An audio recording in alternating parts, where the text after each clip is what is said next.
Nikki. I'm one of the designers here at Lamont Brothers. Join me while we take a tour of this lovely kitchen remodel we just completed.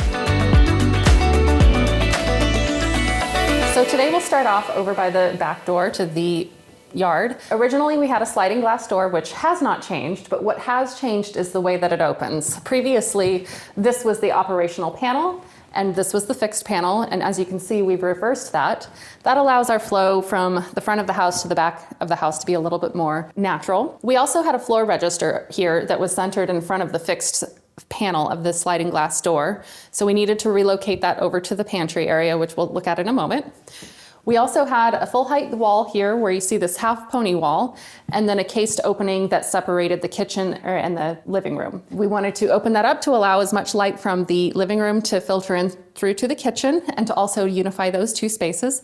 So we removed the header as well as most of the wall down to this pony wall here. We've also used a little bit left over of our countertops as a nice wall cap for consistency. Why don't you follow me over here to the pantry?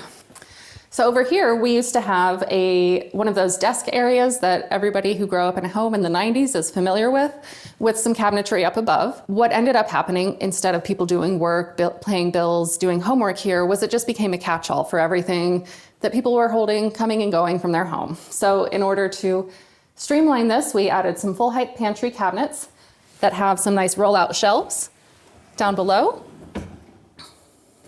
and plenty of storage up above as well for things like arts and crafts, which have not been loaded up yet. And then remember when we had our floor register, we relocated that to the toe kick over here under the pantry.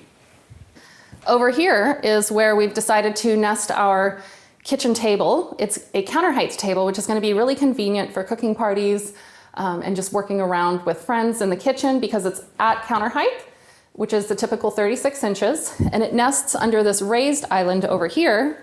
Our clients are tall, and so they were interested in having a higher workstation around their cooktop, and that allowed us to create a mitered edge to build up this countertop so that we could have the table nest underneath it. We also have some storage underneath the overhang here that's accessible from this side of the island. That way any additional items that maybe they aren't using as regularly can still be tucked out of place, but easily accessible. Over in this little section, not a whole lot has changed functionality. We've just updated all of the materials, new countertop, backsplash, and cabinetry. The wall oven cabinet has gotten expanded as well. We were able to insert the microwave into it for a nice streamlined look. But the biggest change over here has been removing the pantry. Now that we have pantry storage at the other end of the kitchen, we were able to remove this pantry and make a new home for the refrigerator. We also reversed the door swing to the dining room here. Instead of opening into the kitchen, it now opens into the dining room and you don't have as many door swings kind of interacting with each other here. On the back wall here, we used to have a wall of cabinetry, and so we deleted a few of those just to kind of lighten the space and add some floating shelves. We've also got some great under cabinet lighting as it continued onto the shelves as well. Over here we have our induction cooktop that replaced our downdrafting gas cooktop. So with removing a downdraft hood, which pops up to about here, we replaced that with an island hood that now does not get in their sight lines and kind of keeps a nice open view towards the living room. We've added some pull-out waste storage, and this one is a little tricky. Instead of having a full height door for a full height trash can, we wanted to maintain this nice sight line of having the top drawers all the way across. So our handy carpenter was able to pin these two doors together to create one unified front to allow a full height trash unit. And just because everybody has more trash than they can handle, we have yet another waste pull out close to the sink for more waste over here. While you're cleaning up, we've got our sink base with a workstation sink as well as a dishwasher next to it.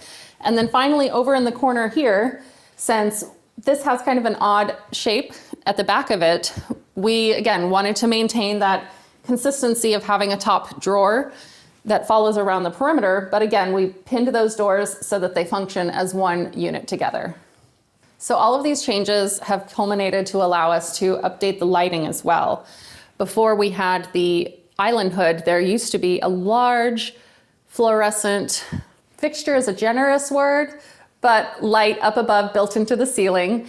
We're able to remove that, patch the drywall, add some canned lighting around, as well as maintain some of the lighting that we had locations before and replace them with pendants to allow us to have a nice, bright, and open kitchen. If you're interested in seeing more of the process of this kitchen project and the remodeling phases that we've gone through, please check out the link below. And if you have your own kitchen remodel that you'd like to learn more about, please reach out and chat with us. We'd love to help.